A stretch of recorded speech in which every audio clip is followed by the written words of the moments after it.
I am pleased to have in our studios today live a public affairs analyst, a concerned Nigerian. Well, he's not a politician, but one can still call him a Democrat. That's interesting. He speaks truth to power at all times without minding whose ox is God. A courageous Nigeria, a pathfinder. I tell you, he's a man who wears many caps and tell you, and is doing brilliantly well in all his endeavors. I'm pleased to welcome my guest, Mr. Adesimbo Badejoko. Mr. Badejoko, good evening to you. Welcome to Politics Spectrum with Sheon Oyelowo.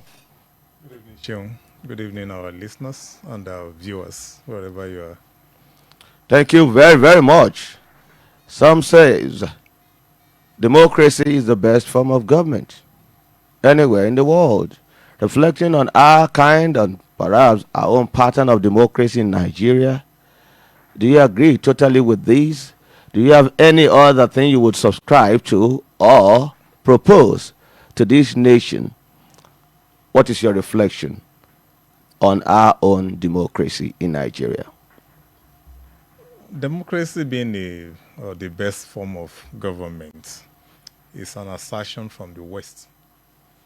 And if you go by what the great philosopher Aristotle said, he said the best is relative. What is best in a place may not be the best in another place. And so, we could not say democracy is the best. There are countries that are doing fantastically well, like China, that are not democracy.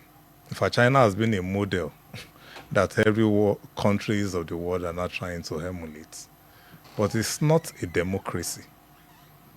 But everybody looks towards the United States and, of course, their capitalism ideology, which they've been selling across board, whether through coercion or through persuasion. And that is why it seems they are the one that have popularized the system. But I believe that the system of government should really be in line with the culture and tradition of a particular place. Nigeria is multicultural, multi-ethnic, religion, and some affiliation or affinity differs. We are not the only How multicultural. do we strike that balance? There is a system that blends in. For instance, if you want to practice democracy, this presidential system that we have adopted is not suitable enough. And that's why there are agitations across board. You see, and that is why we are having some sectoral violence, secessionist agitation, ethnic violence, religious upheavals, and what have you, because people feel marginalized. People feel unincluded in decision making.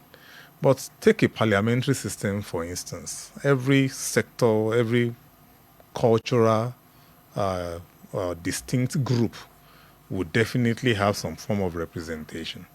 And of course, they will have a say. And in the parliamentary system, you have just one election into the parliament. And of course, the party with the majority seats would form government. And of course, the legislatures are the executive at the same time. But here you have a winner takes all presidential elections that the ruling party will form everything, not including people from other interests. And of course, you have a situation where only those who are ready to serve the whims and caprice of the executive head gets into position and they do whatever they like or only pursue their interests. And those whose interests are now not being catered for will feel marginalized and they begin to get agitated. So that's why you have we have the situation that we are currently dealing with in Nigeria today.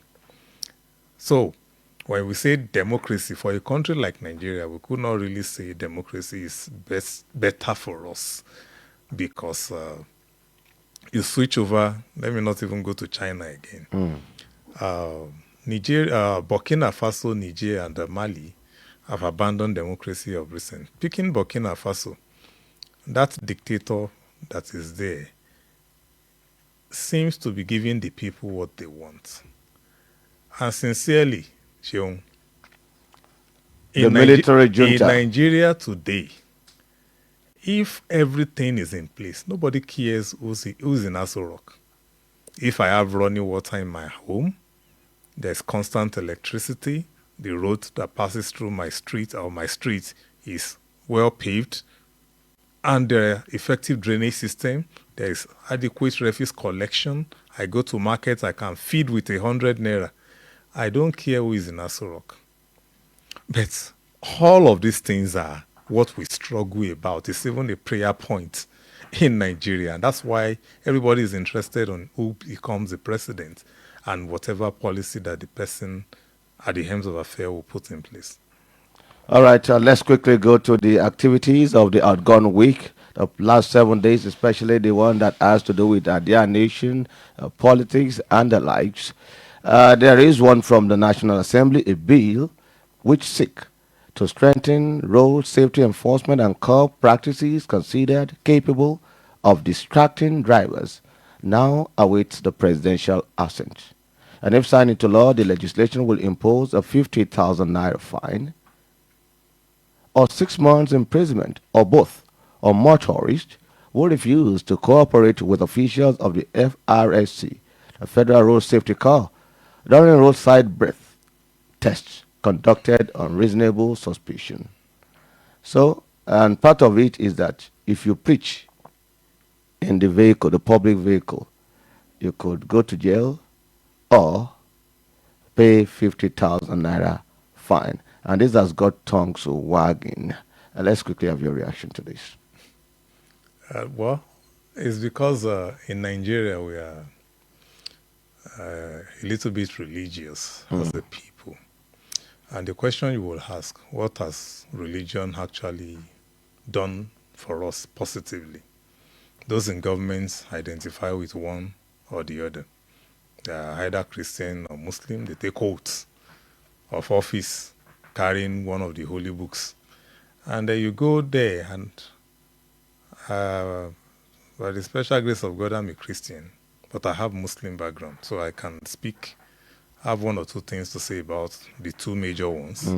And of course, as a Yoruba person, I'm quite familiar with African traditional religion too. And I know when you say which one is more efficacious, it is the one that we have abandoned. I know my Christian folks listening would not want to hear this, but truth is truth. And that's why our leaders know. You're entitled to your opinion. That's why our leaders know. But that doesn't mean you should place one above the other. You understand? That's why our leaders know that there's a hiding place in the ones they have embraced, and they don't go near the ones that will strike immediately, because they know that one, there's room for forgiveness when you do evil. If you are attached to the other one too much, you could be labeled someone who is engaged in a secret society. A Professor Wole Soyinka would disagree with you. Or doing something fetish, unknown to law. I had this interview, and he said he has read the other ones, books, thoroughly. He didn't understand them. He said it is this traditional one that he understood, and that's why he embraced it. Fela will tell you, I've been playing his music. So the late Bob Marley will tell you, emancipate yourself from mental slavery. None but ourselves can free our mind. So these are people that, and if you look at their lifestyle, would you say, has anybody come out to say Bob Marley hurt me when he was alive? Or Soyinka has done bad to me? Or Fela did something terrible? These are freedom fighters. These are people who took humanity as their own personal project and they pursue it with. But these are the ones that embrace this religion. You ask yourself, how much are they giving back to society? Not all of them. You understand? That's the way people will see it. And based on that background, speaking to the matter now, if it passes, that is the constituted authority. I do not expect a Christian to now begin to argue that, because there are Christians among those who had passed the law. Why did I pick Christians? The Christian folks are the one that, when it comes to preaching in vehicles, They do that more than the Muslims. The Muslim would rather do an open door, Propagation of the they gospel. would rather gather in one junction or one school or one place to do their own. It's a biblical mandate. It's a biblical mandate. Propagation of the gospel. But the same Bibles in Romans chapter 13 did say that the powers that be are ordained by God, and when they put law in place, you must obey. Yes. So, and if you disobey, it goes further. You will be punished by them. So, the thing is, at the point, well, president have not signed the law. The wife is a pastor. It could be stopped at that end. The wife will shouldn't influence. It's about the nation. It's about what is good for the nation. And that is what you will say. But the truth of the matter is, wife of executive head has some relative influence. We have Christians in the National Assembly that also voted in favor of that bill. They would have they what passed they say. it. People would speak to. They will not speak to every other thing. People violate traffic law in Nigeria at will. But this addition of not preaching is what will be controversial. And that is why if it could distract the driver. And it depends though. You know, some drivers will tell you that we need engagement in this vehicle.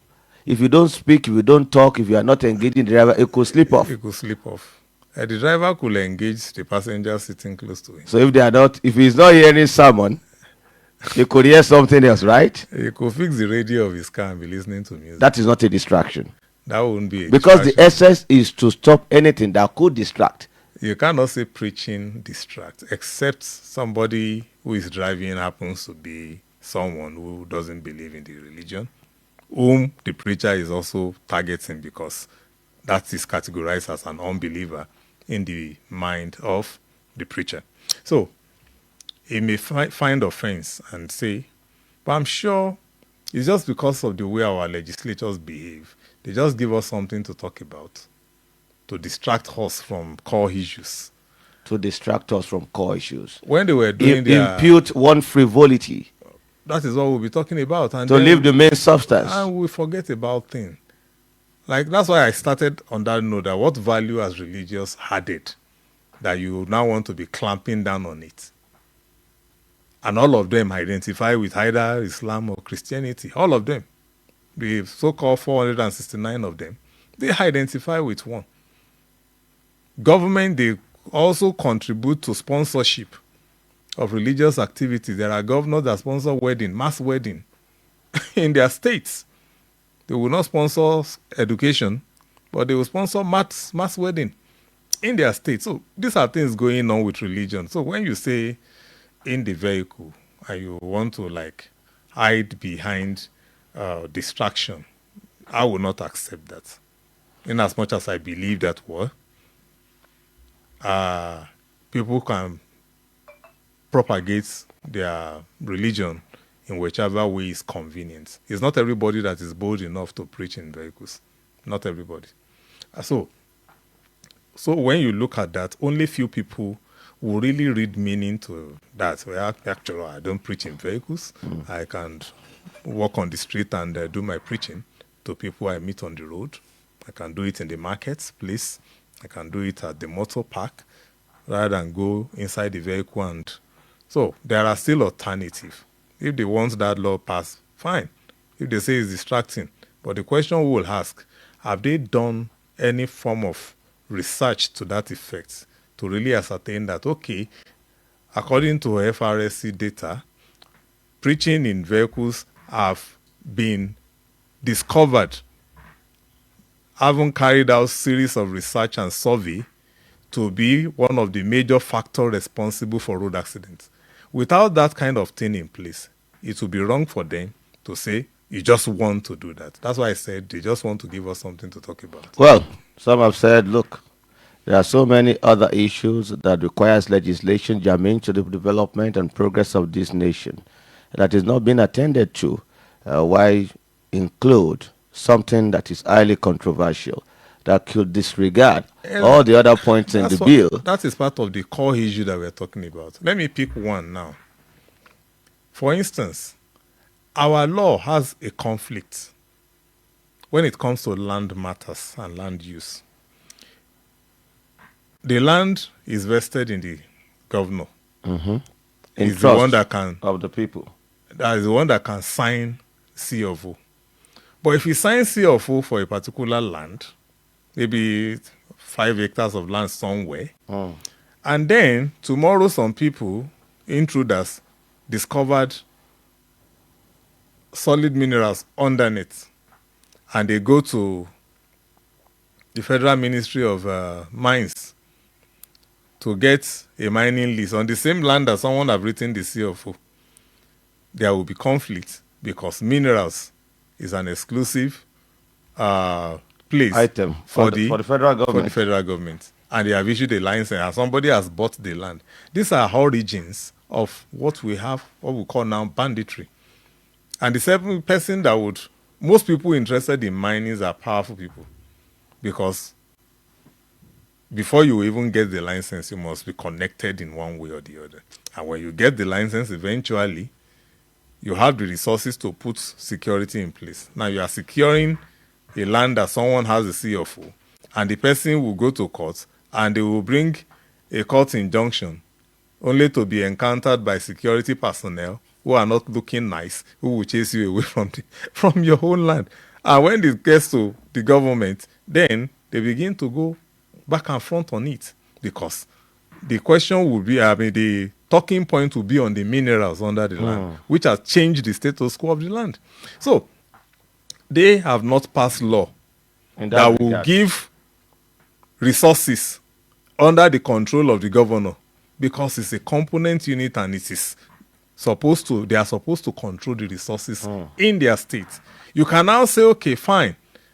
Whatever you make from the resources accrued, as a central government will take 30%. That will make sense in a way. But what do we have today?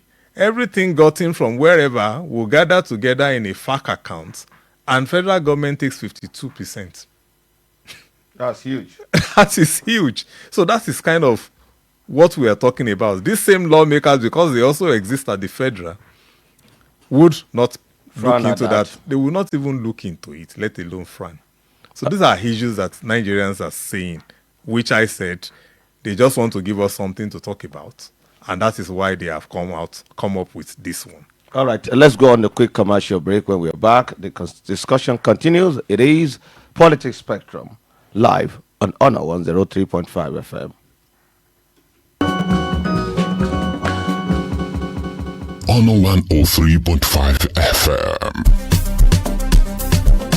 Ibadan business owners and offices. Are you tired of unreliable internet, multiple providers just to stay online, slow speed with zero or unprofessional customer support services, paying high subscription fees, yet still losing sales, no value for money or current internet? It is time to switch smart. Switch your existing internet to iWorld Networks for free. Yes, for free. Pay for just 1 month of internet subscription and enjoy 60 days of fast, reliable, business-grade, unlimited internet at sign-up. No stress, no downtime, 247 for 365 days, real technical support. Stop managing internet problems. Start growing your business. You can call Jeffrey today on 0911-120-0116. Again, 0911-120-0116. Call or WhatsApp now, or visit our office at ground floor, Shijuola House, Dugbe, Ibadan, Oyo State. iWorld Networks, fast, reliable, and always on. You have never wavered in your love. In this present world, there are many voices. Many are going on the wrong route because of the voices they stood for and held their allegiance to. Our God is still speaking. The Bible says, "Believe in the Lord your God, so shall ye be established. Believe his prophets, so shall ye prosper." 2 Chronicles chapter 20 verse 20. We are glad to bring to you God's words on the airwaves. Listen and be blessed as Reverend Chris Oyakilome, DSC, DD, bring you infallible words of Christ every Saturday, 7:45 p.m. to 8 p.m. on this station. Courtesy Christ Embassy, Ibadan East, 3rd floor, Solar Building, Iwo Road, Ibadan. Get in touch on 0818 111-1968 or 0703 229 9349 or 0803 290 2862. gbogbo ọmọ ológo pátẹ tí yín mélòó ọ̀nà àbáyọ sí fẹ́ni tí ò lè gbàdúrà wọnú ògo. ṣebí nítorí ògo ni o nítorí ògo ni. ìdí rèé tí ọlọ́run Reverend P.F. wá fi ń pe gbogbo ènìyàn síbi ìpàdé àdúrà lágbára Sunday 14 Sunday prayer service lẹ́ẹ̀tọ́ ti bẹ̀rẹ̀ lọ́jọ́ Sunday on the 28th of June tí ó parí ní Sunday on the 20th of September 2026 bẹ̀rẹ̀ látago 8 àárọ̀ sí 12 àbọ̀ ọ̀sán ní Sunday ọ̀sẹ̀ kọ̀ọ̀kan ní gbọ̀ngàn sọ́jí ńlá wa Christ Revival Miracle Church Kremik tó ń bẹ ní number 7 Reverend P.F. Crescent lẹ́yìn St. Louis College Adéyẹmọ layout Mọ̀lété Ìbàdàn tí àkòrí rẹ̀ jẹ́ ìdápadà wọnú ògo. O ti ń gbàdúrà ọjọ́ pẹ́ o ti pọ́yì orí òkè àti wọnú ògo wọ́n ti fẹ́ sùn ẹ́ lẹ́nu o. kí ló dé tó fi ṣiṣẹ́ fún ẹlòmíì jẹ tí wọ́n sì ń sẹ́rú ògo. àkókò tó pin ó dé bá ìwọ náà darapọ̀ máwọn èèyàn mímọ́ nínú àdúrà Sunday 14 yìí ká yóò fowó kọ tuntun pé ìṣẹ̀dá rẹ̀ bíi ti Jákọ́bù àti Jábẹ́sì nínú ìwé mímọ́. àgbọ́tígbàgbé Jósẹ́fù sínú ọgbà ẹ̀wọ̀n Olúwa sì rántí rẹ̀ ó wọnú ògo lọ. ọ̀pọ̀ ránṣẹ́ Ọlọ́run alààyè lọ́lọ́run ó lò fún ọ. tí bàbá wa nínú Olúwa Reverend P.F. àti Reverend Mrs. C. Òwòwá tó gbàdúrà súre fún ọ. sẹ́yìn ò tí ì mọ̀ pé nínú àdúrà lágbára Sunday 14 yìí èmi ò rí tèmi ṣe o. ẹ gbà bẹ́ẹ̀ lórúkọ Jésù. ohun tójú ológun máa rí o nítorí ògo ni. On 103.5 FM.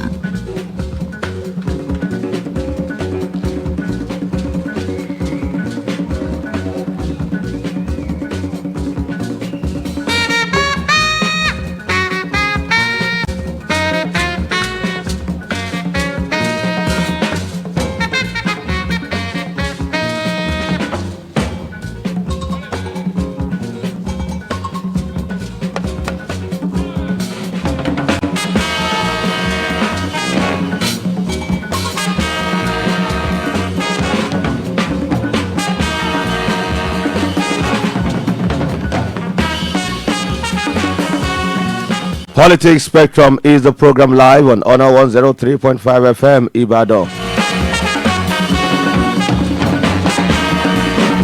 I have Mr. Lasunbo Badijoko in the studio.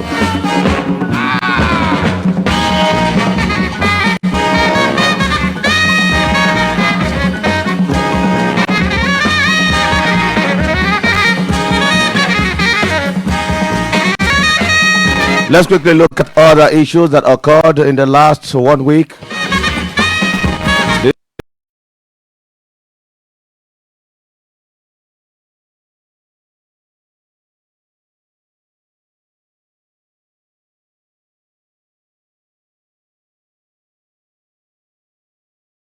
The brain of some Nigerians who have held public office. With the way and manner they steal or they loot public funds. Or if I'm to use the word of my Oga Larry, the way they pack public funds, you now begin to wonder what would someone, an individual, do with 753 duplexes, not even flat, not bungalows, duplexes. And that is just for if you have 750 duplexes, how many bungalows will you also have built somewhere? You understand? One thing that goes beyond forfeiting the properties. What other punitive measures are in place for the person that have stolen? In China, for instance, that is death. You already know your fate. And so, officials, high-place officials like that, before the law enforcement will get to them, they usually commit suicide. Straight away, because they know the consequence. They know what would befall them. So they would rather die quietly than being executed publicly. I'm not saying we should do that in Nigeria, because if the need be. But if that is what it will be required. Even those other criminals or armed robbers that have been sentenced to death, have you killed them? They are still there occupying space in our prison. That's what I'm saying. Even if you put the law in place, are we going to follow it to the letter? Now we are talking about rich, high, and powerful people that have the capacity to acquire the services of several senior advocates who would definitely, maybe in one court arrangement with some judges that you can even wink at them and then bungle the case, which we have seen being we have seen happened in several cases or in several instances. So it's right on that's why I said democracy when we started, that it's not really suitable. Democracy goes with capitalism. Capitalism promotes mass acquisition of wealth by individual, and where that happens, the only way an individual can amass wealth is through exploitation of those who do not have the capacity. And we have that across board, in and outside of government. And unfortunately, we've even monetized our system. There is only people like that will get into government. The ordinary people would only try. Will not get there. They will only try, but they can't get there, except we change the entire structure, do a real political overhaul, and then have an enabling ground for anybody to have a fair share or in the part of, in governance. But for now, that is what we have. We can only do what we know how to do best. Pray that God will touch their hearts and, of course, make them turn a new leaf. God touching their hearts. We are leaving everything to God's hands where we can do certain things ourselves. Well, before we go on another round of commercial, the United States Senate, Congress, passed votes. They voted that aid should be stopped to Nigeria. The ones they've been giving us, and it's occasioned by their concern of Christian genocide and persecution. Christian persecution, they call it. The federal government has denied that repeatedly, but it appears that it's fallen off deaf ears, and now we have its main court. What are the implications of this?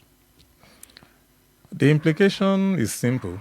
We will have to source fund on our own to cater for those things that the Hagues have been catering for. And in as much as you may say they are harsh, they've tried other means, which seems not to be working. Personally, I do not share the opinion of the use of the word genocide, because that is actually an extreme thing. Both of us are Christian. Genocide will mean we are not saved too. Meaning no Christian is saved anyway. But that we all know that is not true. But killings of Christians is rampant. Our killings are rampant in areas that are populated. Christian dominated. Yeah, Middle Belt region especially. And government has been using kid gloves. They've been allowing perpetrators to get away. You understand? And there are evidences that the UN would have collated to support this move. Even the latest Oriri kidnap that we have, 2 people were slaughtered by or killed by the killers, a Michael and a John. Those are Christians. And so when you look at that happening, and this is not even the Middle Belt now, this is Oyo State. So they would, their position becomes justified with what is happening. And so it becomes difficult for the Nigerian government to now defend it. And if they've been asking them to take measures, of which they can. Which the government can. They can.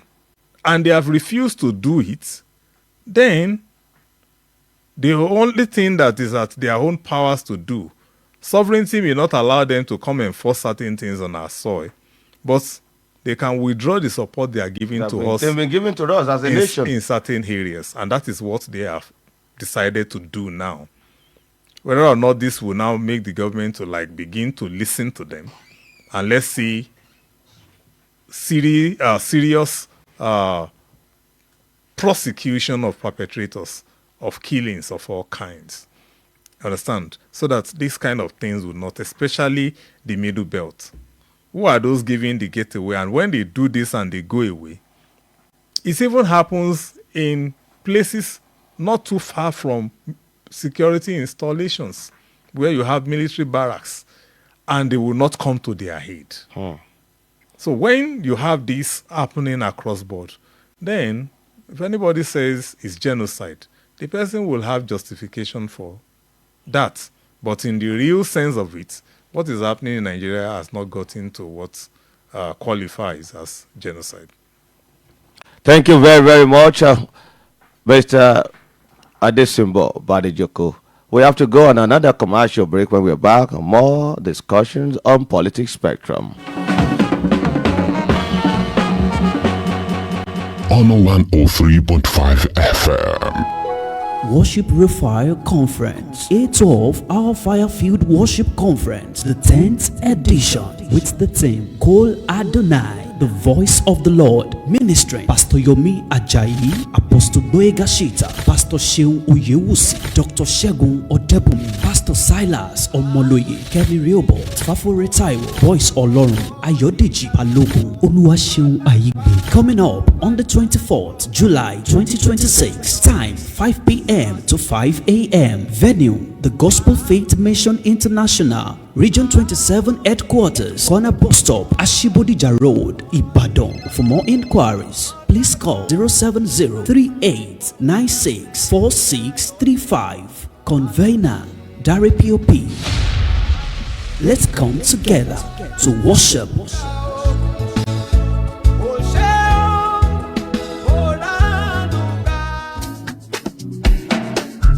lótìtọ́ ni bẹ́ẹ̀ náà ni gọ́níyà fíjì ìròyìn tó àmójúbà gbogbo aláfẹ́ ayé tó dé Subchem Leading Hotel and Suites ló ń ròyìn wípé ìgbádùn sodo síbì kan ju bì kan lọ. Subchem Leading Hotel and Suites, elegantly and centrally located in a secured and serene environment. Our facilities include cozy rooms and suites, spacious event and conference hall. Our restaurant serves delicious intercontinental and local cuisines, while our bar is stocked with all kinds of assorted drinks. Ní Subchem Leading Hotel and Suites, iná wa kì í ṣẹ́jú nígbà kọ̀ọ̀kan. Ètò ààbò gbópọn falala lẹ́ẹ̀ma lo Wi-Fi ọ̀fẹ́ láì níkọ̀sẹ̀. There is also laundry service and fully equipped gym. Seeing the say is believing. Visit Subchem Hotel and Suites today at Plot 3, Mechanic Scheme, opposite New Garage, off Ijebu-Ode Expressway, Ibadan, Nigeria. Telephone 090-6466-7569 and 090-4821-8600. Subchem Leading Hotel and Suites. In hospitality, we lead. FIBAN Week 2026 and celebration of our icons. Àjọ̀dún ẹgbẹ́ FIBAN, ẹgbẹ́ sọ̀rọ̀sọ̀rọ̀ tó gbókàn lórí ìgbóhùnsáfẹ́fẹ́. FIBAN, ẹgbẹ́ tó kó gbogbo sọ̀rọ̀sọ̀rọ̀ aládàáni àti sọ̀rọ̀sọ̀rọ̀ tó dádúró papọ̀. Dẹ̀yọ̀kan ṣoṣo Freelance and Independent Broadcasters Association of Nigeria. Wọ́n fẹ́ ṣàjọ̀dún ẹgbẹ́ wọn tó papọ̀ mọ́ ìmọ̀rírì ìfàmì ẹ̀yẹ dá lókọ lẹ́gbẹ́ wọn lọ́lá lórí gbogbo ìkàn tó tayọ lórí sàṣẹlá wọn nípínlẹ̀ Ọ̀yọ́. Gbogbo ètò ló ti mú yes. Ọjọ́ Wednesday ọjọ́ 12 oṣù kẹjọ ọdún 2026 Wednesday 12 August 2026 láṣẹ. Gbọ̀ngàn gbàlejò ní Apex Event Center American Quarters Yídì Agodi Gate Ìbàdàn ni wọ́n ti ṣe o. Ọjọ́rú ọjọ́ ńlá tí gbogbo òru jáde fún gbogbo ènìyàn 6,000 naira péré ńlànkárà àjọ̀dún FIBAN. Àwọn àyè tẹ́ ti ríra rè Cooperative Office lọ́dọ̀ Ariwo kọ́ Civil Defence Office Ògbómọ̀ṣọ́ àti ní Shine Chapel Òkè-Ọlá Ìṣẹ́yìn ọ́fíìsì Báyọ̀ Sàgótìkùn Alágbọ̀nlọ́yọ̀ ọ́fíìsì FIBAN nìbàdàn ní 28 Osana Plaza ìdójúkọ NNPC Leventis bus stop Sango UI Road Ìbàdàn Honor FM Bódìjà Ìbàdàn Olúwayẹmísí Olórí Àgbà Office Àmọ̀dá Street Ọ̀yọ́ ìbọn raṣọ 08088181892 08088181892. Gbajúgbajà nkọrin fújì ní tírí lẹ́dà ọmọ pàṣọ ni ó kàlù sí wa ní bàdí lọ́jọ́ náà. ọlọ́run tírí mọ̀lẹ́ ìbí kọ́ o. ọ̀pọ̀ òṣèré ni ó darapọ̀ alájà Abbas Akande Obesere Wasiu Alabi Pasuma ọ̀gá ńlá Alhaji Sule Malaika olùgbàlejò àgbà Magaji Kọ́lá Olóòtú àgbẹ̀ ẹgbẹ́ FIBAN lórílẹ̀‐èdè Nàìjíríà lọ́wọ́lọ́wọ́ àtàlájì Ọlálọ́mí Àmọ̀lé gbogbo ẹ̀ lábẹ́ àṣẹ alága ẹgbẹ́ FIBAN nípínlẹ̀ Ọ̀yọ́ Àjọkẹ́ Kòsémà ní Sakora Azeez Kuzima ọmọjọ dádì alága àgbìmọ̀ àjọ̀dún ló ń kéde lórúkọ gbogbo ẹgbẹ́ FIBAN nípínlẹ̀ Ọ̀yọ́. On 103.5 FM.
It is Politics Spectrum with Shemoyelo live on Honor 103.5 FM this Saturday evening.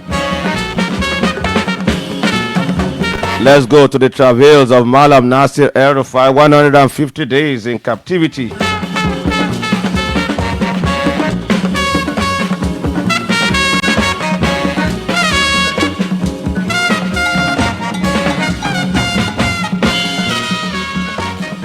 El-Rufai's wife called on international community on husband's 150 days in detention.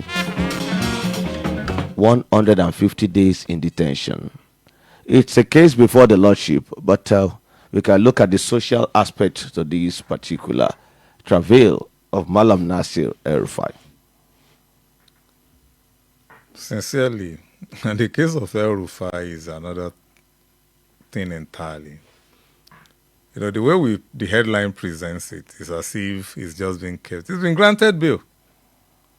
But the problem, stringent bail condition. The problem is that people are not ready to stick their neck out for him.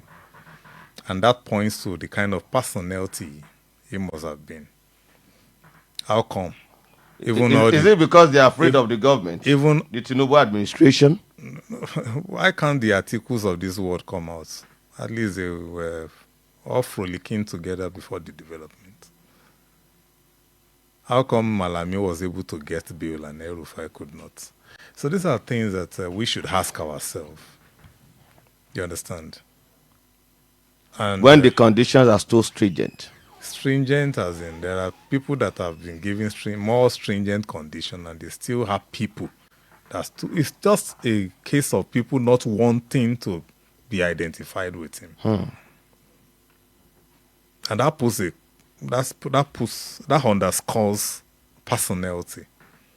You understand? If there are no personality issue, I want to believe the people that were close to him, like Atiku Abubakar, like former President Obasanjo, these are people that can pull some strings at the background to get him released. But he seems to have been left to himself.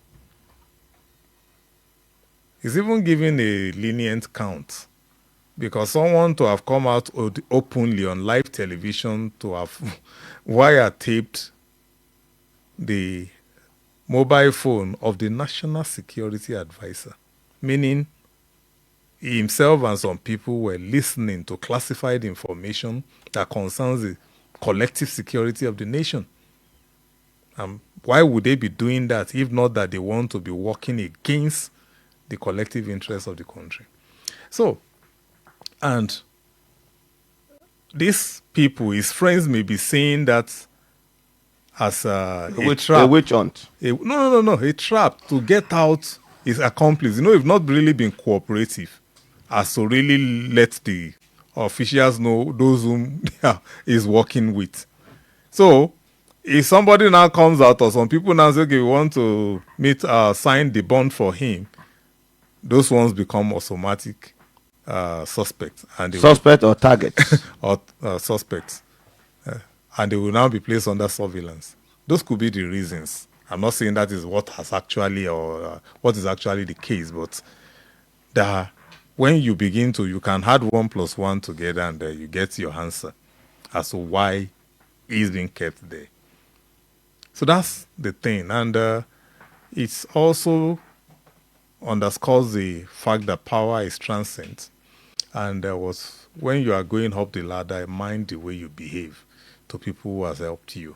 You may need them when you're about to descend. Mind the way you relate to people who have helped you while climbing the ladder. You may need them when you have to descend. El-Rufai is learning the hard way now. He is. And people want to make a political prisoner out of him or someone that is being persecuted politically. That is an opinion. It's not yet a theory like that because there are other people in the opposition who are not being persecuted.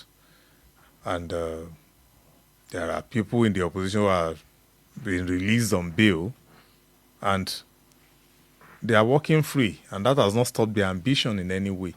So Why is his own case different? Remember, this same guy could not pass security clearance when he was to do ministerial screening. And that remains something that is, from what I heard, the Senate president had to leave the chamber to go to Aso Rock 3 different times over his matter. And he still could not pass. Then some people were really afraid of what he will use. You know, then I was not happy about the development because he has one quality. As terrible as people may see him, he has one quality, and that is his boldness and the ability to speak truth to power. At all times. At all times. He doesn't care who you are. That's one person that is missing in this administration, and what you have around the president today are dogmas and people who are hero worshipping him. And that's why he's kind of behaving as if he's not really in tune with what is going on with the masses.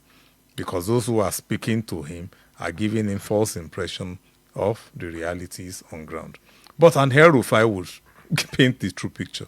But we still have someone like Ndume who seems to be filling in that gap in a way that he can, but it's not as close as an El-Rufai would have been if he had served in the executive, because he would be seeing the president regularly, especially when they have to meet at the council meeting.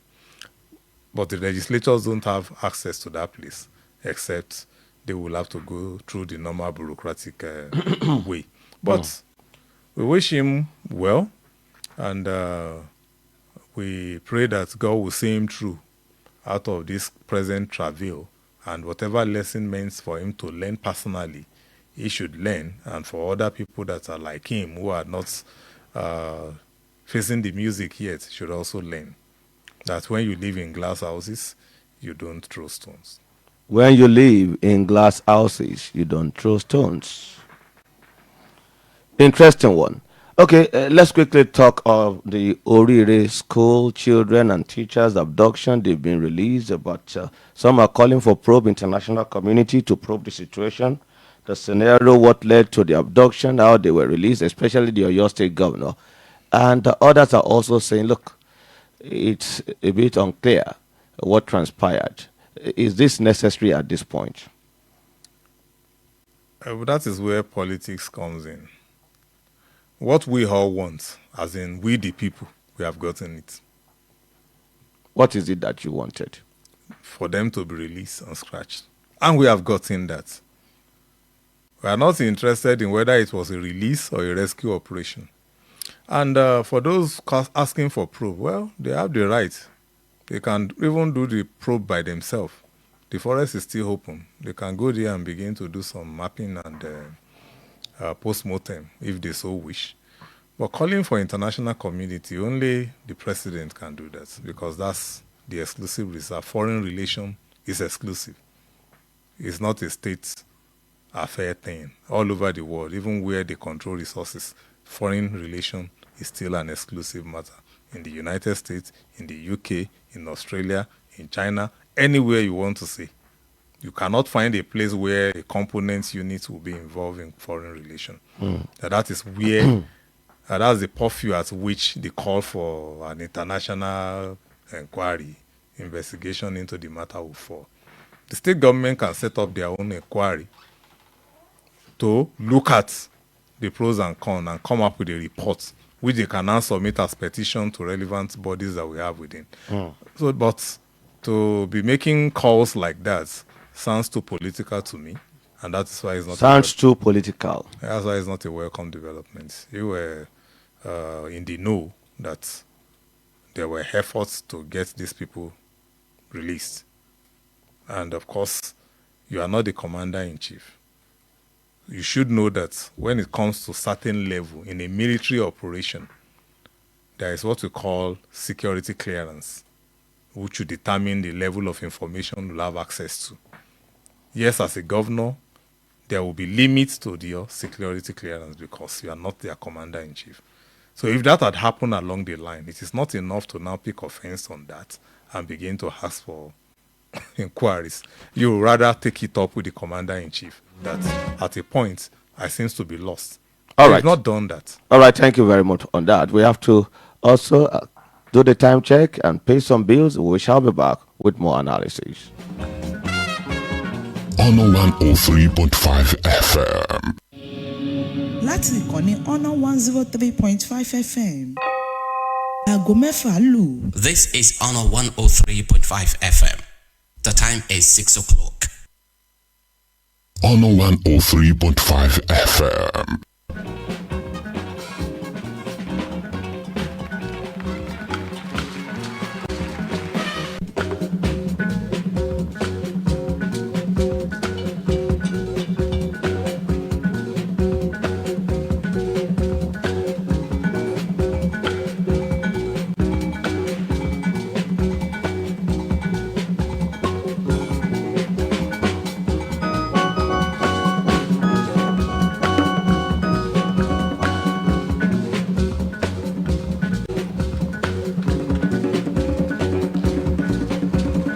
All right, our talking point for today, our focus will be on local government fiscal autonomy.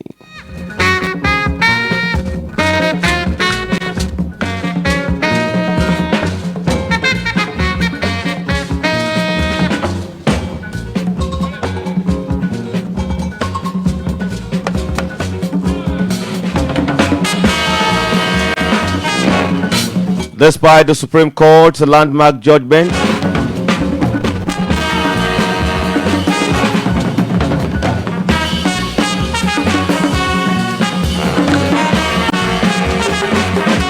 it is appearing as if local government fiscal autonomy is impossible in this country of ours, Nigeria. Who is afraid of local government autonomy, financial autonomy this time around?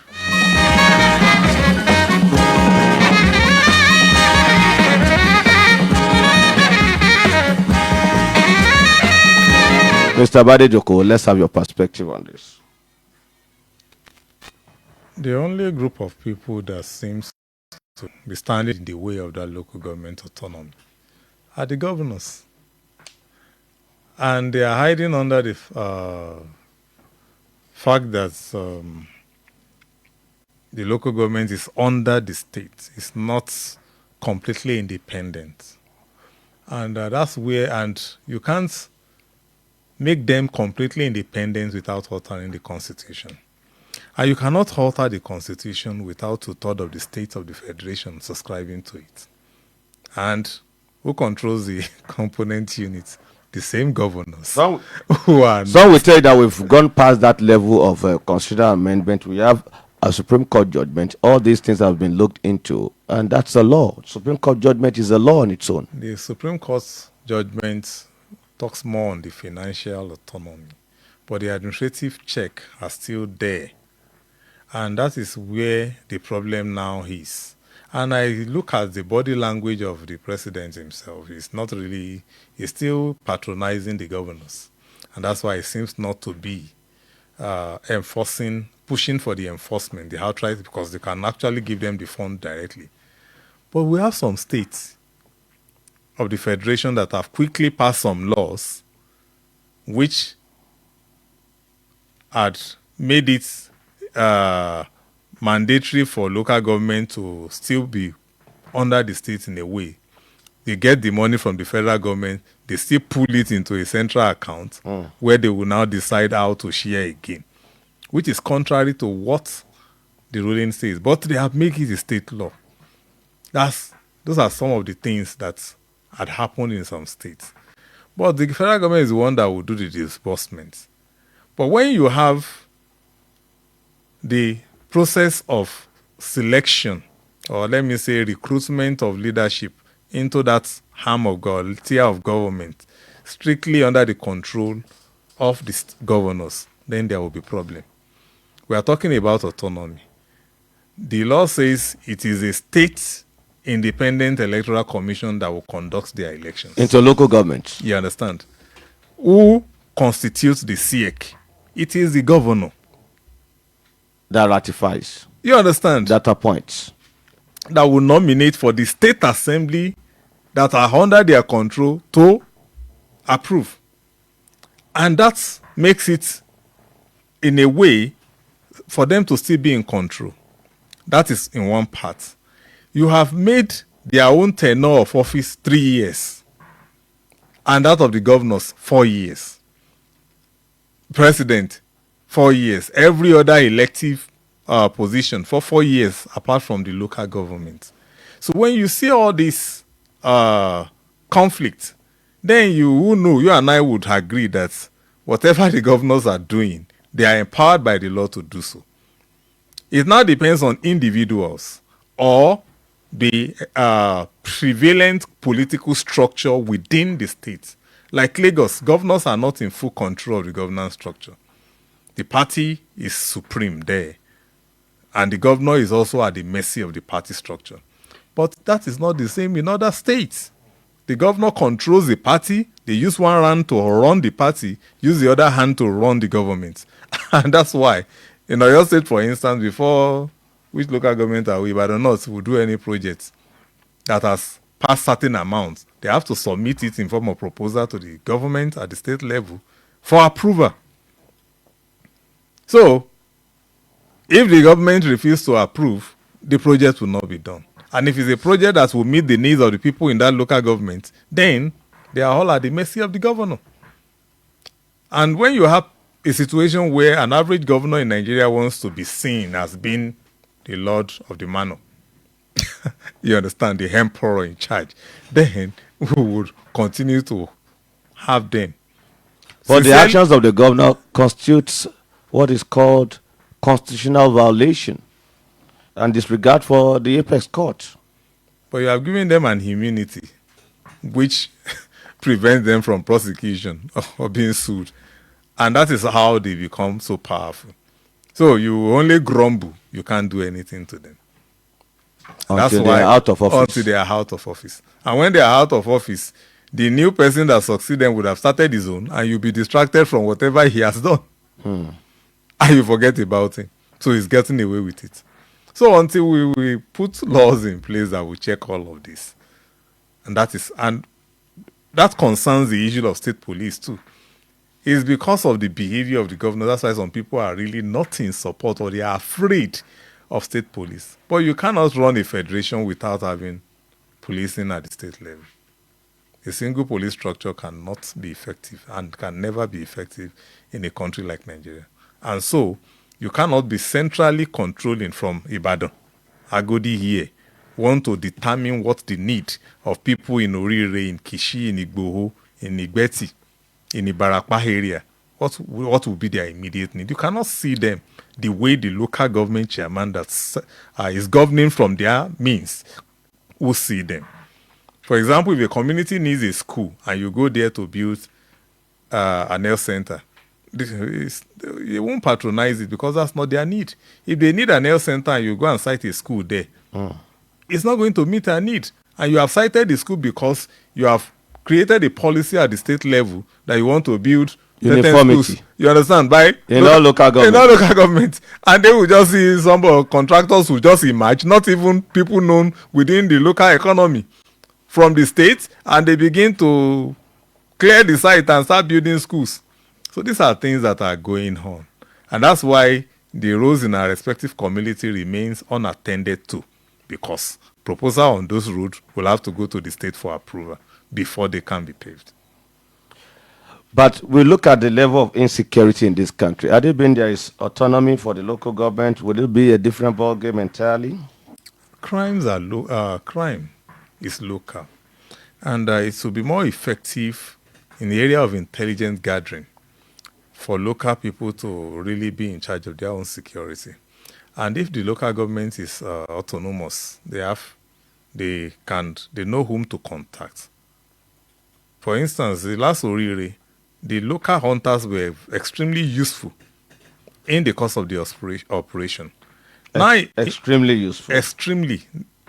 And this is according to those security personnel that actually ran the operation.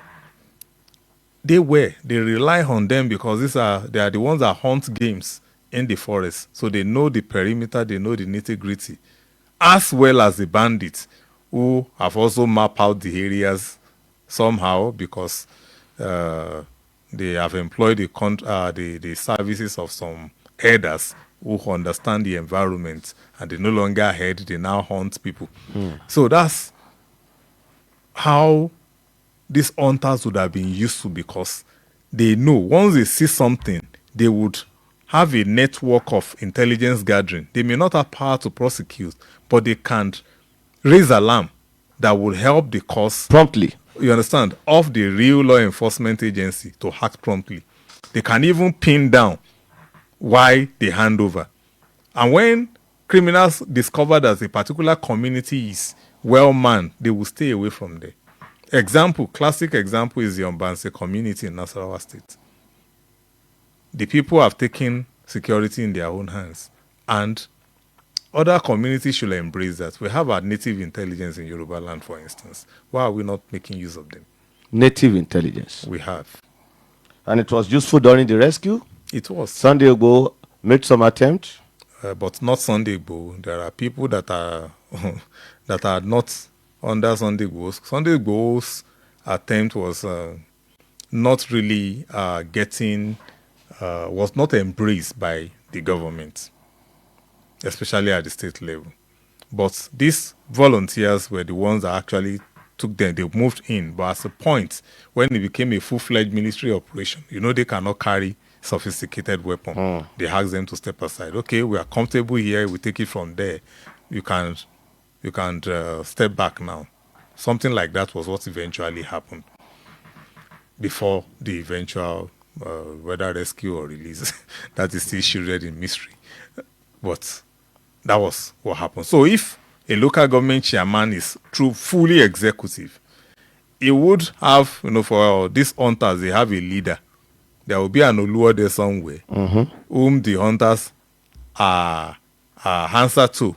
The Oluwa there will be co-opted into the Security Council of the local government, and they will get information, and of course he will know what to do with his boys. So they will secure the place better. That's community policing. You can also go through the CDA, the Community Development Association. At least these are elites who are enlightened. They can also employ the services, and the local government will collaborate with them. Whatever they need, they make provision available. If they need at night to prevent invasion, solar street lights, they make it available for them. A kind of partnership, and they will take it off from there. There will be a way the place will be coordinated. And once alarm is raised, criminals always want to find a way of escape. So that's the way I believe that when it comes to security matter, crimes are local, and security should also take a local approach. Some have also raised concerns that excesses of local government chairmen, they could decide to marry more wives, get more concubines. They could spend on frivolities. They may even not place on first line charge the issue of payment of teachers' salary and certain obligations that should be very top notch and a priority to them. And you still have the state houses of assembly that does legislation for local government. There's what is called bylaw. That is local government law. And it is the councillors that makes it. What the state do is edit. And of course, Act of Parliament comes from the federal. Now, they have their powers. But they are no longer, for instance, let me give you some real effects of the bastardization of the local government system. Tell me where a newly established government cemetery is located in Ibadan or anywhere in Oyo State. As a journalist, you should have information. Newly established cemetery, government owned. Yeah, I don't know. You don't know because there is none. You understand? Talk of private cemeteries now. Yes, we can say yes. And that is one exclusive responsibility of the local government. But they no longer think about it. They no longer think about it. It is the local government that should be in charge of motor parks. Acne permit, that's why you see, even till date, state is just controlling it. They carry local government title.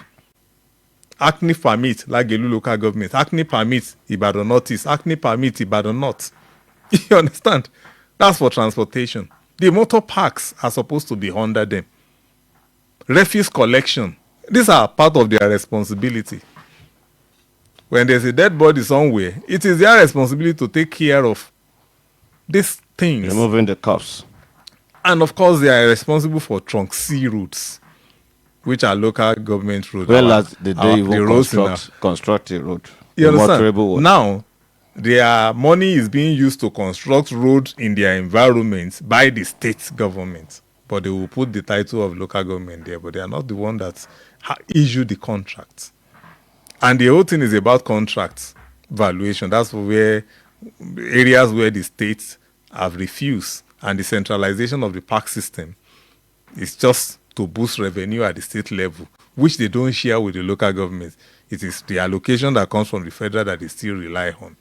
But in an ideal setting, for instance, the council system in the UK is very effective.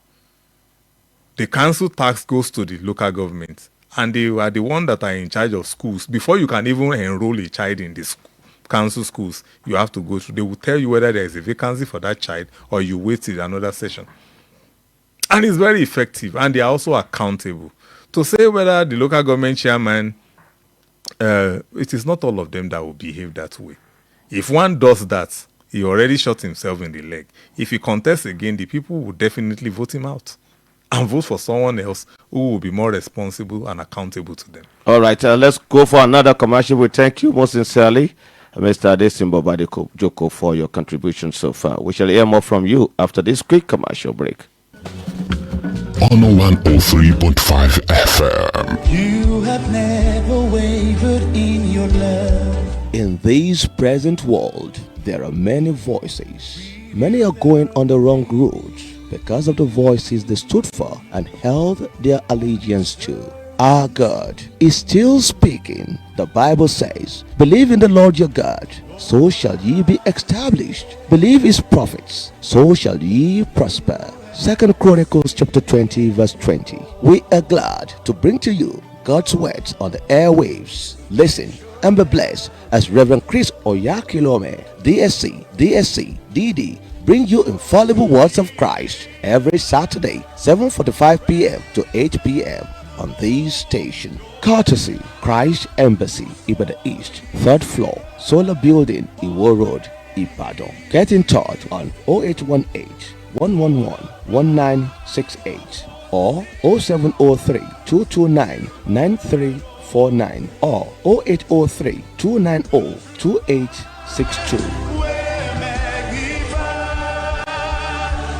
gbogbo onínáwó pátá tó fi mọ́ gbogbo aláṣẹ chicken tẹ́ fẹ́ lò bó ti wù kó pọ̀ tó DMAGs ni a máa bọ̀. Oh yes, whatever occasion it is, chieftaincy ceremony, housewarming, naming, birthday party or whatever occasion it is, DMAG Frozen Foods has got your back for whatever number of chickens you may desire. All caterers, worry less, as DMAG is there for you to take care of your chicken supplies. Be it whole chicken or in pieces, DMAGs will cut, will pack and deliver to wherever you want it. Ajẹ́pẹ́ tẹ́ bá ti ń ronú ìnáwó ẹ ṣáà máa ronú JMAGs fún irúfẹ́ iye chicken tẹ́ bá ń fẹ́ bó ti wù kó pọ̀ tó kò sí wàhálà kankan. Ẹ kàn sí JMAG Frozen Foods lẹ́nìí ní beside Teachers House Olúyọ̀lé Estate off town planning Ring Road Ìbàdàn. Tàbí lẹ́ka àwọn tó wà ní off New Garage Akala Expressway lẹ́bàá Anchor Mall Kátó-Déré Akari Junction Ìbàdàn. Fún àlàyé lẹ́kùnrẹ́rẹ́ ẹ pè 09079625937 tàbí 09062968870. Think party chickens, think JMAGs.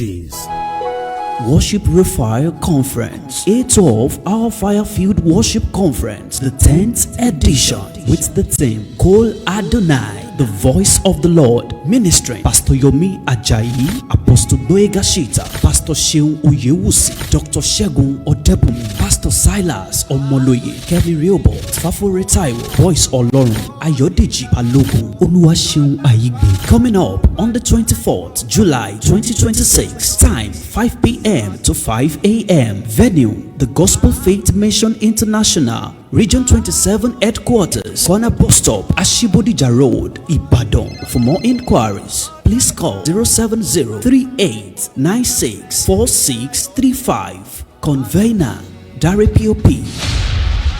Let's come together to worship.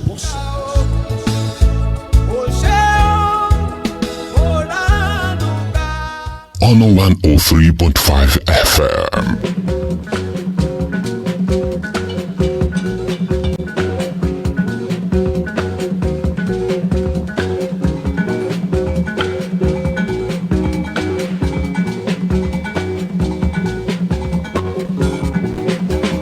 All right, thank you for staying tuned. We are still on Politics Spectrum with Seun Oyelo, and we are discussing local government autonomy on the show this evening.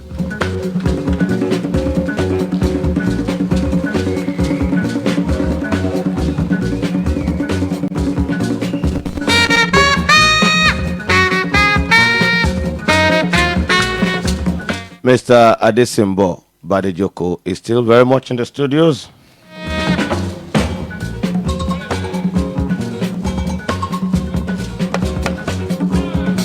Accelerated development in the local government is what we envisage. So how do we strike that balance? Do you subscribe to the fact that some have said, look, local government legislation shouldn't even come from the state assemblies? They have their councillors. They have their own arm too. They should do the legislation from there. That's the way it ought to be. But unfortunately, that is not what we have. And these are the errors in our constitution. And those who hold the opinion that in every federation that power is often shared between the central and the component units, which the state represents, and so the local government is not factored into it. And I see them as just theoretical mongo, because the law of every country should be in line with the culture and tradition of the place.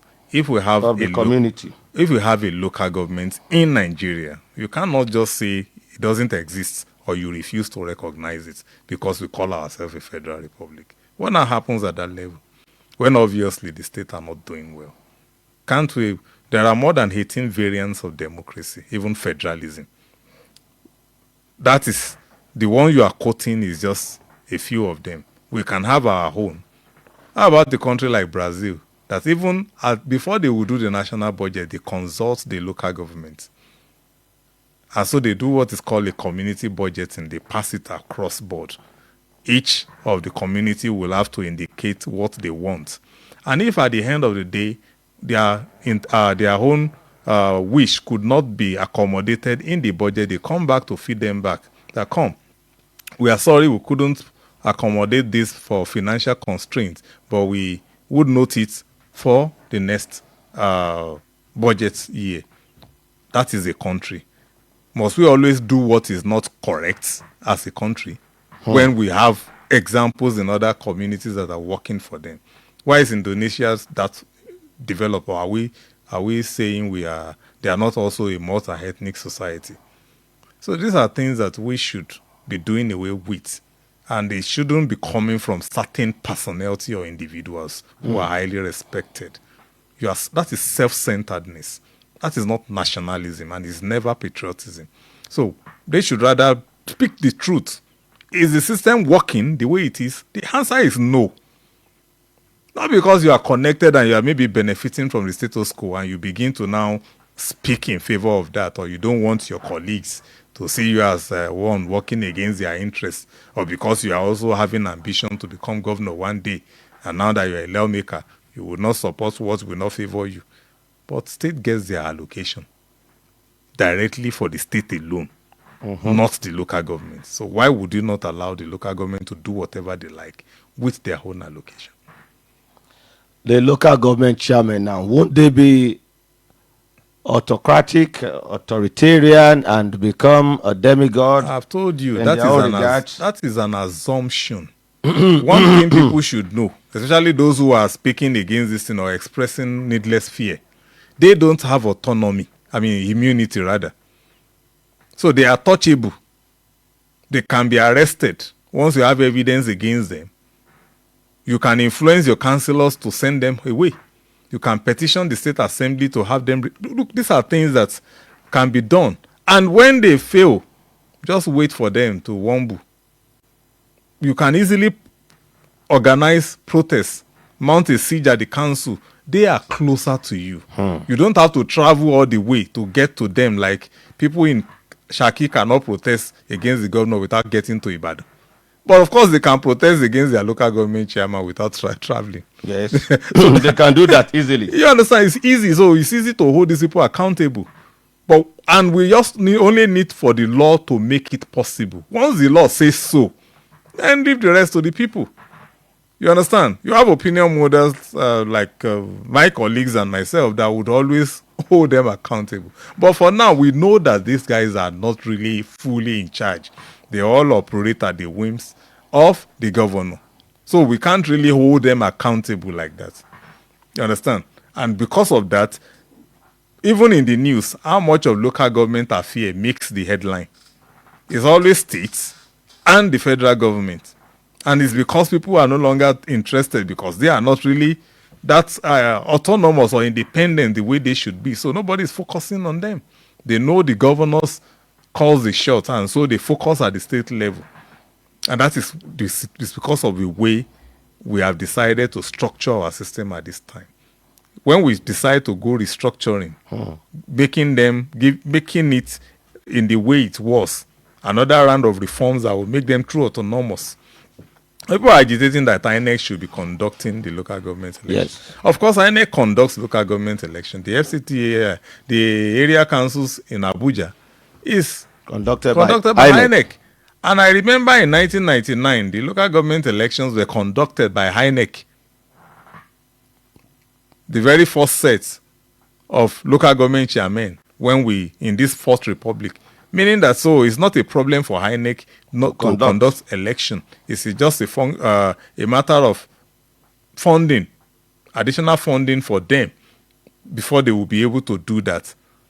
And we should amend the law in such a way that the local government election will be going simultaneously, just as the state assembly election goes with that of the governor, so that the governors will not create a situation where they put their puppets across board, and when they leave office, those ones will be giving the new governors some problem or want to continue to pursue their own agenda at the local level. And that's why you find a situation where the moment a governor that is not from the party of the local government chairman comes in, the first thing he does is to sack them.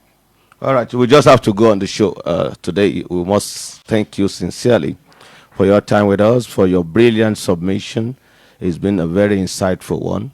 Mr. Adesimbo Badejoko, a public affairs analyst concerned Nigerian. Thank you so much on the show today. Thank you for having me. It's a pleasure.